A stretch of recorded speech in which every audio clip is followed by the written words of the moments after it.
Bueno, vamos a continuar con patología de órbita y que viene en el programa de ustedes. Una de estas patologías es el radiomiosarcoma. Es por antonomasia la patología maligna más importante de lo que es la órbita. Es un tumor maligno que se origina a partir de las células musculares esqueléticas normales. Este tumor puede aparecer en cualquier parte del cuerpo, a nivel abdominal, a nivel de, de tórax. No se sabe con seguridad por qué la célula muscular estriada experimenta una transformación neoplásica. La primera descripción del radiomiosarcoma fue realizada por Weber en 1864. Afortunadamente, la prevalencia es poco frecuente, tanto en niños como en adultos. Un caso muy sonado de este radiomiosarcoma fue el que le dio a un presidente, Hugo Chávez. Él le dio un radiomiosarcoma abdominal y a pesar de que le dieron infinidad de tratamientos, pues él terminó falleciendo. Entonces el radiomiosarcoma tiene estas clasificaciones histológicas y la más frecuente pues viene siendo el embrionario, en segundo lugar el alveolar. Hay otras clases pero que ahí se muestran en la imagen. Entonces el radiomiosarcoma en la mayoría de los niños no tiene un factor de riesgo evidente para padecer esta patología.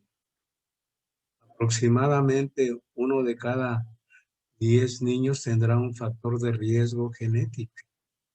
Esto quiere decir que pudiera en un momento dado desarrollar esta patología. La edad promedio de presentación es a los 7 años, pero se han observado retinoblastomas congénitos o retinoblastomas en pacientes mayores o en pacientes adultos. A nivel de lo que viene siendo la esfera ocular, este retinoblastoma debuta con la aparición de una proptosis o un exoftalmos agudo y que se puede confundir con diversa patología que también origina una proptosis o un exoftalmos y que es de etapa aguda. Los síntomas van a variar ampliamente dependiendo del lugar en donde se desarrolle este radiomiosarcoma. En niños con un radiomiosarcoma orbitario puede presentar una proptosis o un exoftalmos agudo, aunque en ocasiones este cuadro se puede confundir con diversa patología, como sería a veces una pansinusitis, o también se puede confundir con una celulitis orbitaria, o en ocasiones también se puede confundir con un pseudotumor orbitario. Entonces, el diagnóstico diferencial, en cualquier caso, debe sospecharse cuando hay una proptosis, que es rápidamente evolutiva en la infancia. Entonces, en menos de un mes, estos pacientes van a tener un exoftalmos o una proptosis muy manifiesta. El diagnóstico también va a incluir el estudio de pruebas diagnósticas y dentro de las pruebas diagnósticas, los que mandamos con mayor frecuencia, en primer lugar, sería la imagen de resonancia magnética, que es la mejor técnica para evaluar el tumor primario y proporciona una imagen tridimensional que ayuda a la planeación, en primer lugar, de quizá un abordaje quirúrgico y en segundo lugar, la implementación de un tratamiento a base, a base primordialmente de quimioterapia y radioterapia. La tomografía computada también la mandamos de manera muy frecuente para evaluar la posibilidad de metástasis a otras partes del cuerpo. El tratamiento de estos pacientes con rabdomesarcoma es un tratamiento multidisciplinario. Entonces, todos los niños con esta patología, por lo regular, recibirán, además de un tratamiento de quimioterapia, un tratamiento de radioterapia. Y la cirugía dependerá del tamaño y la localización del tumor primario, y que en un momento dado nosotros lo pudiéramos extirpar en su totalidad. En el caso nuestro, cuando nos llegan estos pacientes, en alguno de esos pacientes probablemente se haga algún abordaje quirúrgico. Y el abordaje quirúrgico sería una cirugía orbitaria mutilante que se conoce como exenteración orbitaria, previo al tratamiento con quimio y radioterapia. Entonces el abordaje quirúrgico se valora posteriormente.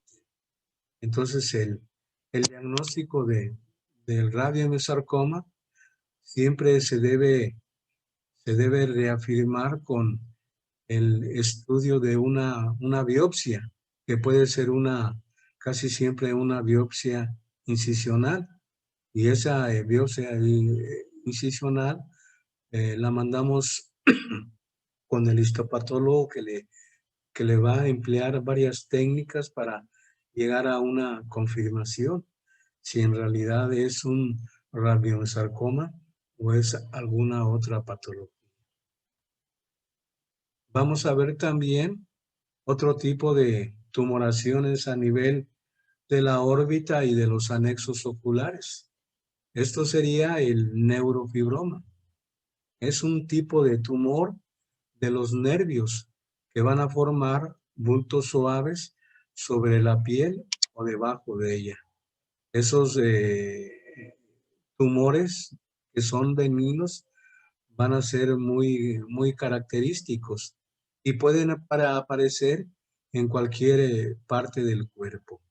El neurofibroma se puede formar de un nervio principal o secundario a cualquier parte del cuerpo. Este tipo de tumoración benigna, los nervios, la tumoración tiende a formarse a nivel de los nervios, de manera centrada dentro del propio nervio. Y a veces esta tumoración va avanzando, y cuando se presenta a nivel de la órbita o a nivel de los párpados, ese crecimiento puede deformar estas estructuras. Se dice que a nivel de los párpados, este neurofibroma forma un párpado en S por la extensión de la tumoración que puede agarrar los nervios sensitivos que van a dar sensibilidad a todas estas estructuras de la órbita. Hay una facomatosis que se asocia mucho a este neurofibroma, y esta neurofibromatosis viene siendo la enfermedad de von Recklinghausen. Esta enfermedad de von Recklinghausen eh, se, se va a caracterizar por la aparición de manchas café con leche a nivel de la piel, y que puede aparecer en cualquier parte. Puede aparecer en la región del tórax o en la espalda. Puede aparecer también a nivel de la cara, de los miembros. Otra característica también es que se van a formar estos neurofibromas. A nivel del ojo, pues vamos a tener la aparición de unos amartomas que se van a desarrollar a nivel del estroma del iris. que van a formar estas especies de tumoraciones benignas en el estroma y que pueden ser varios. Estos amartomas que se conocen como nódulos iridianos de Lisch son patoneumónicos de esta patología. Van a tener predisposición por aparecer en el estroma y que no va a estar cerca del área de la pupila, van a estar un poco más, más hacia la periferia. También a nivel de lo que viene siendo el polo posterior, puede aparecer un glioma del nervio óptico, y que a veces eso lo podemos poner en evidencia con la toma de la agudeza visual, tanto para cercas y lejos como también la toma de la visión periférica. Entonces, aparte vamos a tener displasia de algunos huesos de la órbita, como sería de la displasia del hueso esfenoides. Entonces serían los hallazgos más pertinentes. En el caso del glioma del nervio óptico, pues ahí está indicado los estudios de imagen por resonancia magnética o de tomografía computada de órbitas en sus diferentes modalidades. Otra de las características también de esta enfermedad de von Recklinghausen es que va a haber la aparición de pecas a nivel de las axilas o a nivel de la ingle. Estos serían los nódulos de Lisch, que ustedes los tienen que ver por medio ya sea del biomicroscopio o de la lámpara de hendidura, en donde van a ser unas pequeñas elevaciones, van a ser estas tumoraciones benignas que se van a desarrollar a nivel del estroma iridiano y que pueden ser bastante. Entonces, en el caso del neurofibroma, pues los síntomas pueden ser leves o pueden estar ausentes. En ocasiones cuando no hay un crecimiento muy importante de esta tumoración.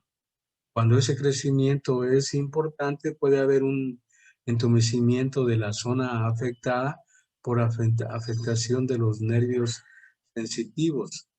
Estas tumoraciones benignas rara vez se pueden volver malignas o cancerosas. Por lo regular, son más frecuentes en las personas entre los 20 y los 40 años. Entonces, el neurofibroma puede aparecer sin que se conozca una causa, o bien en personas con esta afectación genética, que es una de las facomatosis. Hay otras facomatosis como sería la neurofibromatosis tipo 2, que a veces puede tener predilección por el polo posterior. El diagnóstico por lo regular es médico y se va a basar en lo que viene siendo la exploración física. Y aquí vamos a auxiliarnos de los hallazgos o la exploración que nosotros pongamos en evidencia, ya sea las manchas café con leche, los neurofibromas que pueden aparecer en cualquier parte del cuerpo, pero en el caso nuestro lo vamos a buscar ya sea a nivel de los párpados o a nivel de la órbita, en donde pueden dar tumoraciones de diferente tamaño. En ocasiones nos podemos auxiliar con la imagen de resonancia magnética o también nos podemos ayudar por medio de la tomografía. En este caso, podemos mandar una tomografía por emisión de positrones para saber si el tumor es benigno o es maligno. Y en todos estos pacientes, lo ideal sería hacer una biopsia incisional o excisional para tener la certeza diagnóstica. En donde esa certeza diagnóstica por lo regular es por arriba del 98 al 99%, en donde se nos puede afirmar si esa persona en realidad tiene un neurofibroma o tiene alguna otra patología. Por lo regular, estos pacientes, si las tumoraciones no son muy evidentes o si no deforman el área, por lo regular se pueden dejar en observación. Entonces, en esos casos, cuando se dejan en observación, este tipo de observación comprende una supervisión en donde a este paciente se le puede estar citando periódicamente para ver cómo ha evolucionado esta tumoración, si se ha mantenido o si en un momento ha crecido y puede originar más síntomas y signos a nivel del paciente.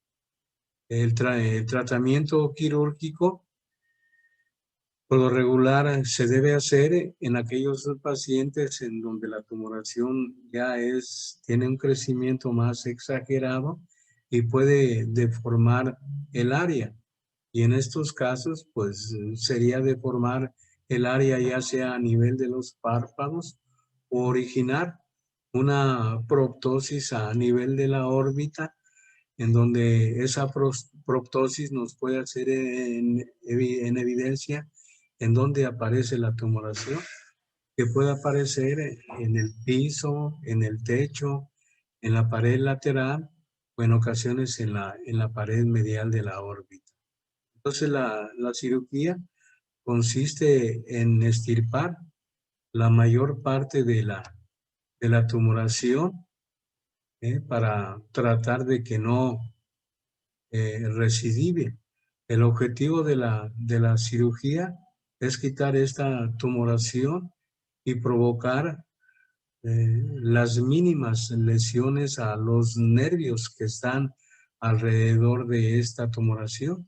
En el caso nuestro, pues hacemos un abordaje bajo microscopio, en donde tratamos de visualizar algunos nervios y en ocasiones los podemos evitar para originar un daño más importante a nivel de esa región en donde se está realizando el abordaje quirúrgico.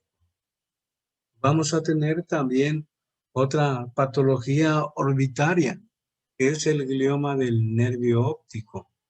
Este glioma puede crecer en cualquier parte del cerebro, pero en el caso nuestro nos vamos a enfocar más a nivel de la órbita, en donde ese glioma puede crecer en alguna de las porciones del nervio óptico, que es la intraocular, la orbitaria, la canalicular y lo que viene siendo la parte más anterior del cerebro o del diencéfalo. Es una tumoración poco frecuente y que va a crecer muy lentamente. Por lo regular es una tumoración benigna, la etiología se desconoce y existe una fuerte asociación entre el glioma del nervio óptico y la enfermedad de von Recklinghausen. Entonces, siempre que nosotros tengamos a un paciente con esta facomatosis, pues debemos hacer una exploración cuidadosa del segundo par craneal. La mayoría de los casos del glioma del nervio óptico se diagnostica casi siempre a los 5 años de edad. A veces el diagnóstico diferencial de esta patología se debe hacer con un meningioma del nervio óptico. El meningioma del nervio óptico pues va a tener predilección por las personas adultas y en el caso del glioma del nervio óptico va a tener predilección por los pacientes pediátricos o preescolares. Lo característico de esta patología cuando va creciendo puede originar disminución de la agudeza visual, tanto para visión central como para visión periférica. Y puede también alterar la percepción de los colores. Y esta tumoración va creciendo lentamente, pues puede ir desarrollando una proptosis. En las primeras etapas de la enfermedad pudiera no ser evidente y que poco a poco va a ir creciendo. Esas proptosis a veces pueden variar entre unos 4 o 6 milímetros y que lo vamos a medir con lo que viene siendo la exoftalmometría en sus diferentes modalidades. La regla del OEDE o en ocasiones con el exoftalmómetro de Hertel, o hay otro exoftalmómetro que se conoce como exoftalmómetro de Nagle y que en estos casos lo vamos a tener que emplear. Los síntomas y signos que van a presentar estos pacientes va a ser una proptosis o un exoftalmos.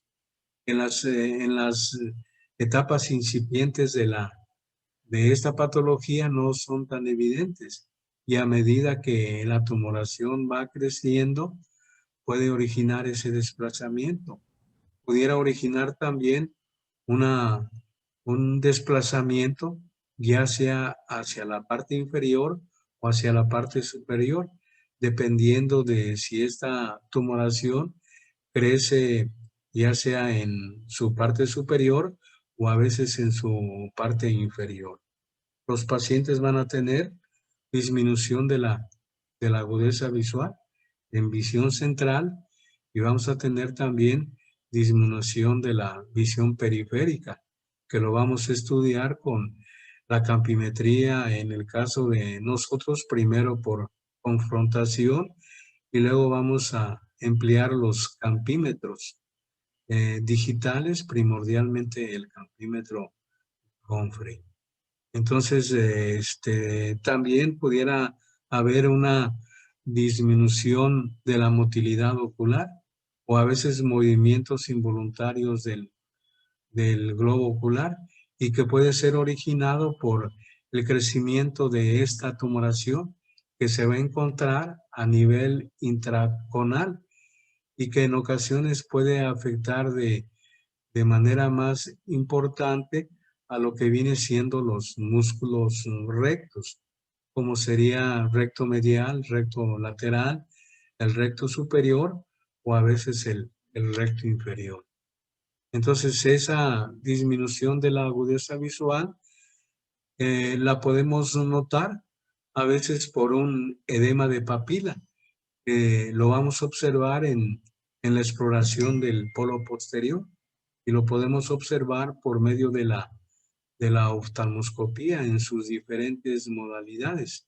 Vamos a tener una papila inflamada y que va a impedir ver el contorno adecuado del nervio óptico. Los bordes van a estar completamente borrados.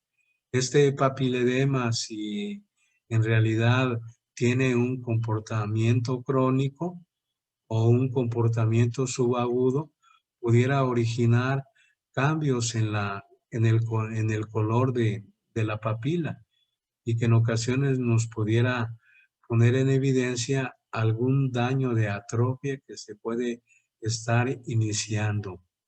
Va a haber a veces comunicaciones optociliares que nosotros lo podemos poner en evidencia al estudiar las arcadas tanto nasales como temporales. Debemos hacer la oftalmoscopía visualizando el trayecto arteriovenoso tanto a nivel temporal como a nivel nasal. Y esta patología, cuando en ocasiones ya se extiende por más allá de la porción canalicular o el agujero óptico, el canal óptico, pudiera haber una diseminación hacia el nivel de la porción intracerebral del nervio óptico y de ahí se puede extender hacia lo que viene siendo el quiasma óptico y más hacia allá, hacia el hipotálamo. En estos casos, pues los estudios o pruebas diagnósticas son de mucha utilidad. En este caso, se puede mandar tomografía computada de órbita en sus diferentes modalidades para ver el agrandamiento del nervio óptico. En ocasiones, en procesos crónicos, también se pudiera ver el agrandamiento del agujero o del canal óptico por el crecimiento de esta tumoración, cuando ya se dirige hacia lo que viene siendo esta, este agujero o este canalículo, y que lo va a poder ir primordialmente ampliando.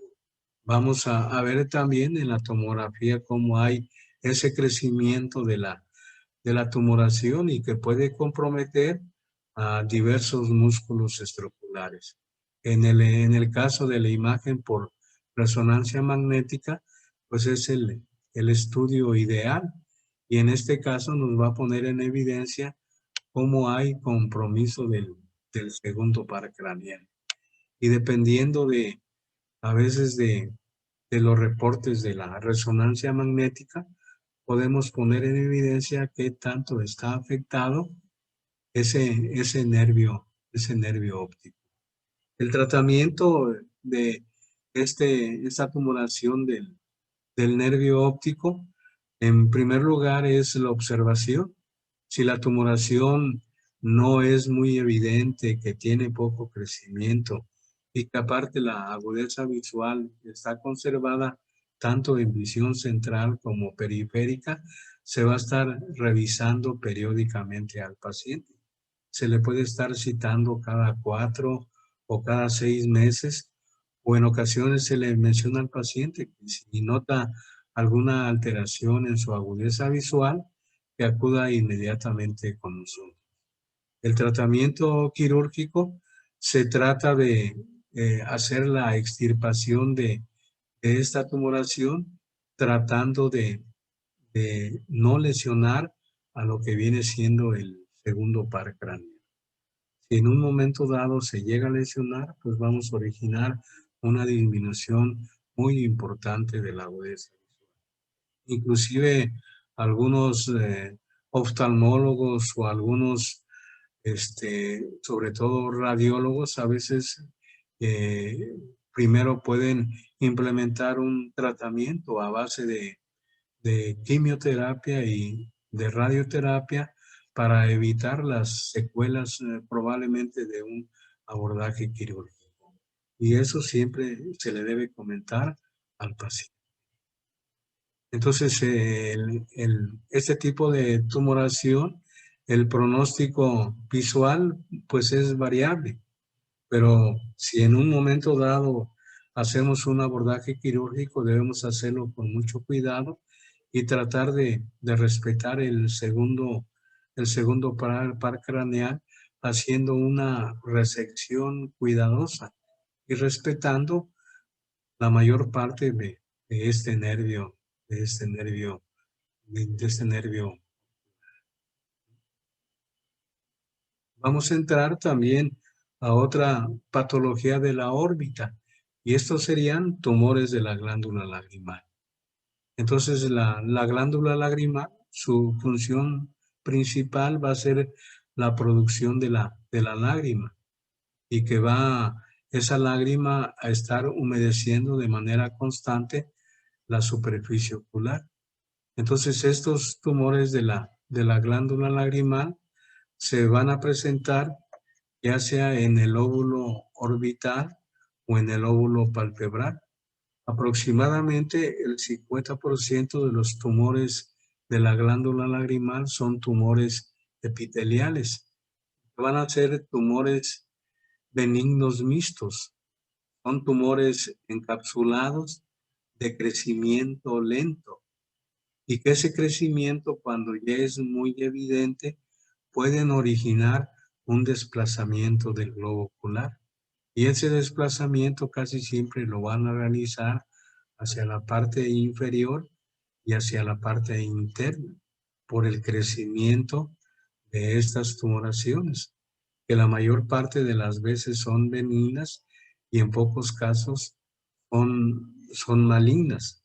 Se denominan mixtos debido a la combinación de elementos mesenquimáticos inusuales con las unidades tubulares de doble capa que tiene esta glándula lagrimal. Entonces, esta glándula lagrimal va a estar en el cuadrante súper externo de la órbita. Y si a estos pacientes, cuando son normales, esa glándula lagrimal no va a ser muy evidente. Inclusive en las tomas de tomografía o de resonancia magnética, se puede ver en ocasiones la glándula lagrimal cómo está alojada en esta fosa lagrimal. Uno de los tumores benignos más frecuentes de la glándula lagrimal es el adenoma pleomórfico y que va a ser un tumor benigno de células mixtas y que va a derivar de los conductos del estroma y los elementos mioepiteliales. Va a ser el tumor más frecuente benigno que se va a presentar en la glándula lagrimal. Por lo regular, se va a presentar en la quinta década de la vida. En ocasiones puede ser una tumefacción dolorosa. Y esa tumefacción dolorosa se llega a incrementar con la palpación o al tocar esa parte de lo que viene siendo el reborde orbitario superior. Va a ser una tumoración benigna que va a tener un crecimiento lento. Y ese crecimiento pues va a ser en el cuadrante súper externo, donde vamos a tener la fosa lagrimal y aquí vamos a tener tanto la porción orbitaria como la porción palpebral. Se puede afectar cualquiera de las dos, de los dos lóbulos, pero en ocasiones el lóbulo que nosotros vemos con más frecuencia sería el lóbulo palpebral. Por lo regular, la evolución va a ser una evolución crónica, que esa evolución por lo regular va a ser de varios años. Al crecer esa tumoración de la glándula lagrimal principal, se va a originar un desplazamiento que va a originar una proptosis hacia lo que viene siendo la parte inferior de la órbita y que también esa proptosis puede dirigirse a lo que viene siendo el cuadrante ínfero interno por el crecimiento propio de esta tumoración. Estos serían los signos que nosotros podemos poner en evidencia cuando estamos explorando los anexos oculares. Entonces puede haber un crecimiento de cualquiera de los lóbulos de la glándula lagrimal y eso a veces lo podemos poner en evidencia como hay cierta deformación de lo que viene siendo el párpado superior, su nivel externo, y que si nos vamos al ángulo súper externo de la órbita, vamos a ver cómo hay ese crecimiento. Y a veces al paciente le podemos decir que mire hacia abajo y que dirija su mirada hacia la parte inferior y hacia la parte interna. Y ahí podemos observar a nivel ya sea de la conjuntiva palpebral superior o conjuntiva de fondos de saco, cómo es ese crecimiento, en este caso del lóbulo palpebral de la glándula lagrimal. A veces cuando tiene un crecimiento más evidente puede protruir más, pero si es un crecimiento leve, eso lo podemos notar al hacer eversión del párpado o al hacer un poco de retracción del párpado superior y decirle al paciente que mire hacia abajo y mire hacia adentro. Y de esta manera vamos a observar esa tumoración de la glándula lagrimal. Es una masa que en ocasiones puede ser firme, que se puede desplazar un poco. Por lo regular, la mayor parte de las veces no es dolorosa. Como les comentaba, va a haber una proptosis inferior y que eso a veces se conoce como una distopia, y que en este caso sería una distopia inferior. Entonces los pacientes aparte pudieran tener una oftalmoplegia, una disminución de la motilidad ocular, y eso se va a presentar primordialmente por afectación, a veces del recto superior, el elevador del párpado superior, y a veces también por afectación del músculo oblicuo superior. Va a haber también en ocasiones pliegues coroideos, cuando llega a crecer de manera muy importante el óvulo orbitario, y que a veces puede irse extendiendo hacia lo que viene siendo el polo posterior y hacer protusión a nivel de lo que viene siendo la esclera y originar esos pliegues que van a encontrar a nivel de coroides, y también de manera indirecta pudieran afectar a lo que viene siendo la retina. Entonces, este adenoma pleomórfico de la glándula lagrimal lo podemos poner en evidencia con diferentes estudios de imágenes, que en ocasiones va a ser la tomografía computada de órbitas, o también podemos mandarle a esta paciente el estudio de imagen por medio de resonancia magnética. En el caso de la tomografía, vamos a ver una masa redondeada, ovalada, que va a tener unos bordes más o menos definidos, y que en ocasiones no va a haber una afectación de lo que viene siendo el tejido óseo de la pared superior y de la pared del globo ocular. Si esta tumoración compromete a los dos lóbulos, pudiera originar una indentación del globo ocular, y aquí pudiera originar esos pliegues a nivel de coroides y a nivel de la retina. El tratamiento, por lo regular, va a ser un tratamiento quirúrgico.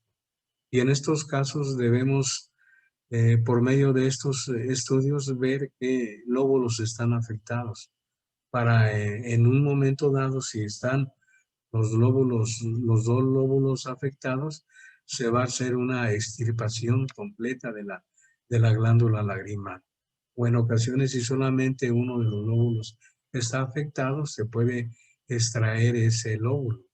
Esos lóbulos se deben extraer, o la glándula lagrimal se debe extraer en su totalidad, para evitar las recidivas, y que en un momento dado estas recidivas tengan tendencia a hacer que esta tumoración se vuelva maligna.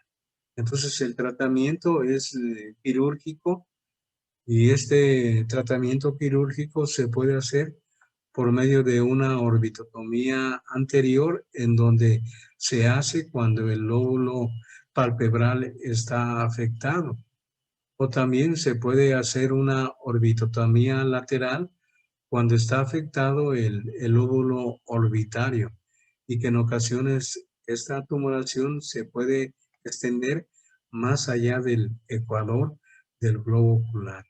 El pronóstico es excelente si extraemos esta tumoración en su totalidad, y por lo regular no va a tener tendencia a las recidivas o a lo que viene siendo las recurrencias. Tumoración maligna de la glándula lagrimal, pues sería el carcinoma de la glándula lagrimal, o también se conoce como adenocarcinoma. Es un tumor extremadamente raro y va a tener una alta tasa de morbimortalidad. Va a afectar de manera muy importante al paciente, y si no se detecta a tiempo, pues lo puede llevar prácticamente a la muerte. Estos serían los tipos histológicos más frecuentes de este adenocarcinoma de la glándula lagrimal, y se puede poner en evidencia por estudios de imagen, y donde una característica muy importante es destrucción del tejido óseo que va a estar alrededor de esta glándula lagrimal comprometida. La presentación casi siempre va a ser por arriba de los 40 o 50 años. El paciente se va a quejar de un dolor a veces persistente, crónico, y que se va a aumentar con el crecimiento de esta tumoración. En ocasiones puede haber el antecedente de una extirpación de lo que viene siendo una tumoración benigna de la glándula lagrimal, como pudo haber sido un adenoma pleomórfico, y que no lo resecamos en su totalidad, y que va a haber esa recidiva y que puede convertirse en una tumoración maligna. Entonces va a haber una proptosis de duración prolongada, y a veces los pacientes acuden cuando esa proptosis o ese exoftalmos ya es muy importante, y que esa glándula, esa tumoración de la glándula lagrimal se ha extendido hacia lo que viene siendo la parte más anterior de la órbita, y se puede extender hacia lo que viene siendo los párpados.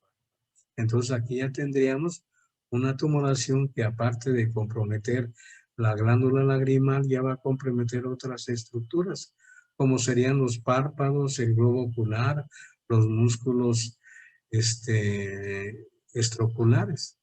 Entonces puede haber el antecedente de una cirugía de glándula lagrimal, y que puede originar una recidiva, y que esta recidiva puede desarrollar un carcinoma de la glándula lagrimal.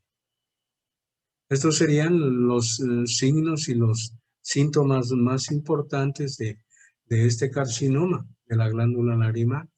Una masa en lo que viene siendo el cuadrante superior externo de la órbita, en donde vamos a observar una distopia o una proptosis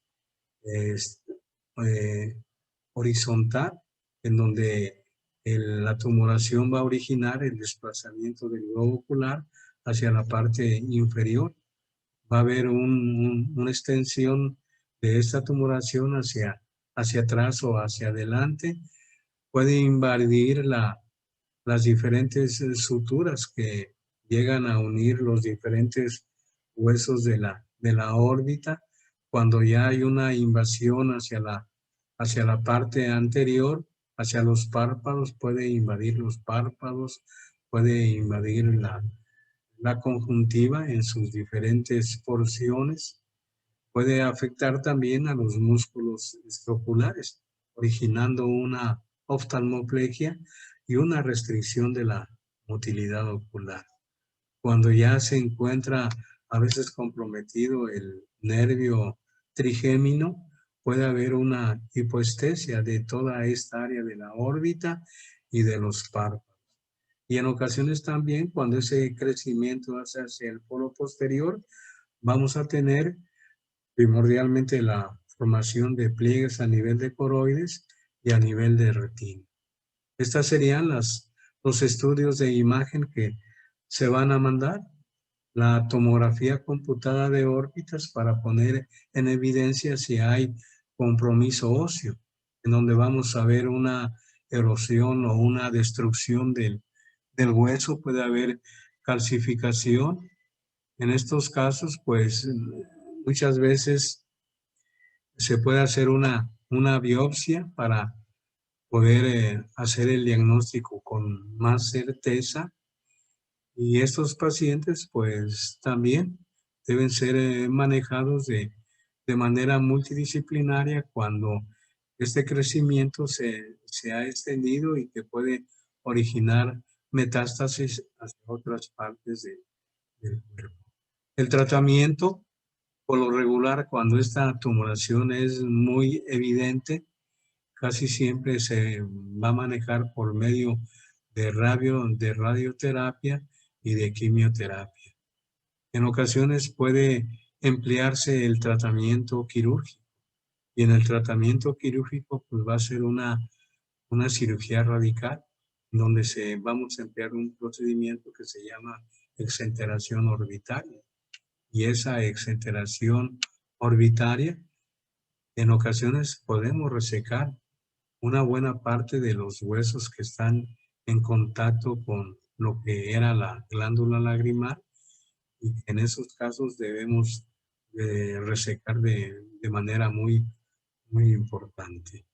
Entonces, afortunadamente son casos que se presentan con poca frecuencia, pero que cuando los llegamos a manejar, deben ser manejados de manera muy, muy agresiva para evitar las recidivas de esta tumoración. Vamos también a mencionar otro tipo de patología que puede comprometer a la órbita. Esta patología, pues, sería el linfoma. Y en este caso, pues, sería predominantemente un linfoma ocular que puede comprometer a diferentes tejidos de la órbita e incluso al globo ocular. Entonces, el linfoma es un término amplio que describe un cáncer que comienza a nivel de las células del sistema linfático. Vamos a tener primordialmente dos tipos principales de linfoma, que serían el linfoma Hodgkin y el linfoma no Hodgkin. En el caso del linfoma Hodgkin, es primordialmente un linfoma que se propaga de manera ordenada de un grupo de ganglios linfáticos a otros, y que a menudo pues se puede llegar a controlar y a curar. Vamos a tener el linfoma no Hodgkin. Este linfoma no Hodgkin se va a diseminar a través del sistema linfático de una manera desordenada. Entonces es un linfoma muy agresivo y que en ocasiones puede originar problemas muy serios a nivel de la persona que tiene este tipo de patología.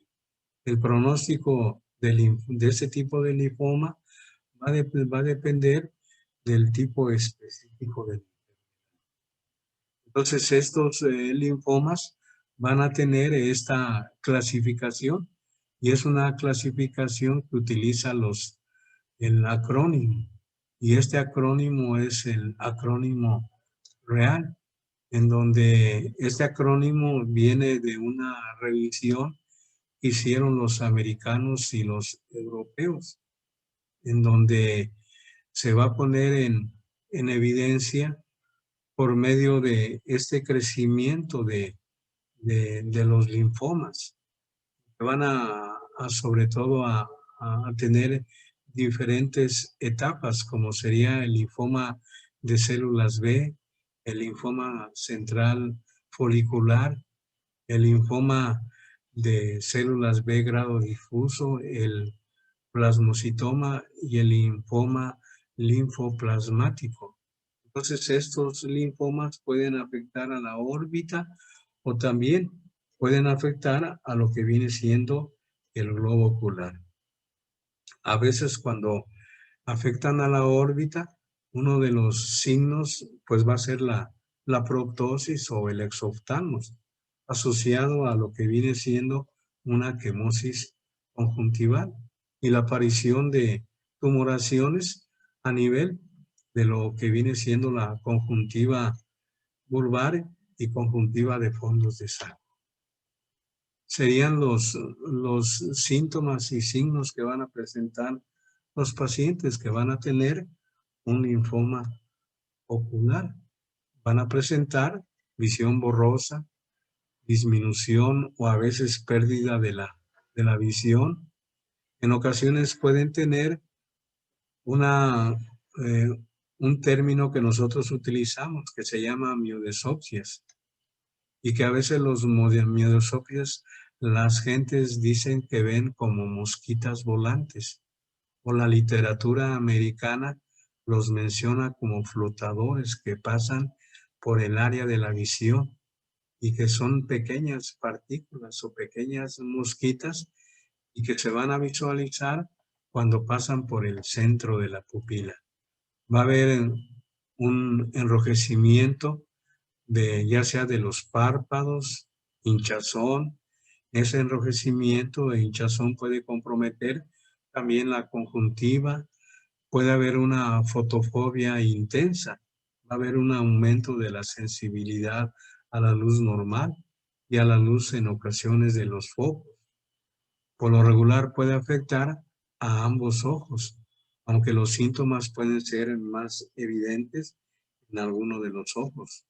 Pueden originar un crecimiento muy importante, o ese crecimiento nosotros lo podemos poner en evidencia, retrayendo ya sea el párpado superior o el párpado inferior.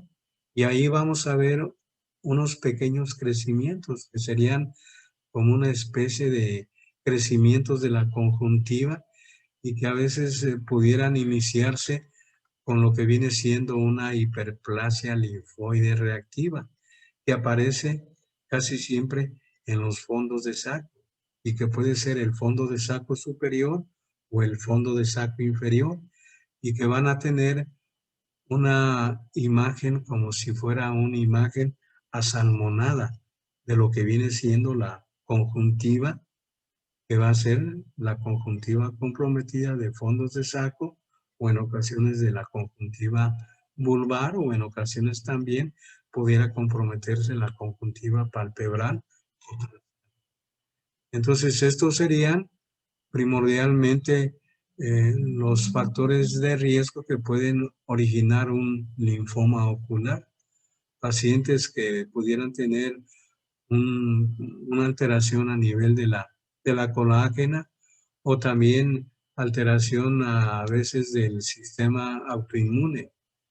Se va a presentar en pacientes que pueden tener afectación de este sistema inmunológico, pacientes que padecen del virus de la inmunodeficiencia humana, pacientes que están recibiendo medicamentos para que se les da, en aquellos pacientes que fueron sometidos a algún trasplante de alguna de las partes de su cuerpo. Personas que en un momento dado no tienen factores de riesgo, pudieran en un momento dado desarrollar este tipo de linfomas oculares. Aquí sería como pudiera presentarse un linfoma, y que se va a presentar a nivel de la conjuntiva vulvar, que puede confundirse con un granuloma, o a veces también pudiera confundirse con una pingüécula o con un terigión, y que siempre que nosotros tengamos una duda, debemos tomar una biopsia incisional o excisional, como sería en el caso de estas tumoraciones. Esto sería la imagen por medio de tomografía computada de órbitas, en donde se puede ver y poner en evidencia cómo el tumor aparece en la órbita y se va extendiendo. Puede llegar a comprometer ya de manera más indirecta lo que viene siendo los párpados. Estos serían los signos que van a presentar los pacientes. Van a presentar alteraciones en cualquier parte de la órbita. En el caso nuestro, pues vamos a investigar más lo que es el tercio anterior de la órbita. Entonces, a veces son lesiones que pueden estar en la parte anterior o en la parte posterior. Son lesiones de consistencia gomosa. A veces se pueden confinar a lo que viene siendo la glándula lagrimal. A veces pueden comprometer lo que viene siendo la grasa orbitaria, o a veces los músculos escroculares. Esta sería, por lo regular, los estudios que vamos a mandar. Vamos a mandar pues estudios de tomografía computada de órbitas, en ocasiones estudios de resonancia magnética. Entonces vamos a mandar también estudios de electroforesis para investigar lo que viene siendo las inmunoproteínas séricas. En ocasiones se puede mandar aspiración de médula ósea para reafirmar primordialmente la enfermedad. El tratamiento, pues, es un abordaje multidisciplinario, Y por lo regular casi siempre el abordaje no lo vamos a dar nosotros, sino otro tipo de especialistas. Y en el caso nuestro, si se afecta de manera muy importante la órbita o los párpados, podemos hacer algún tipo de resección quirúrgica a ese nivel. Pues prácticamente con esto terminamos lo que viene siendo la órbita y las patologías. Hay algunas patologías que aquí les mencioné que no son muy prevalentes, pero que se expusieron porque vienen en el programa de oftalmología de ustedes. Para mañana ya empezaríamos con lo que viene siendo párpados.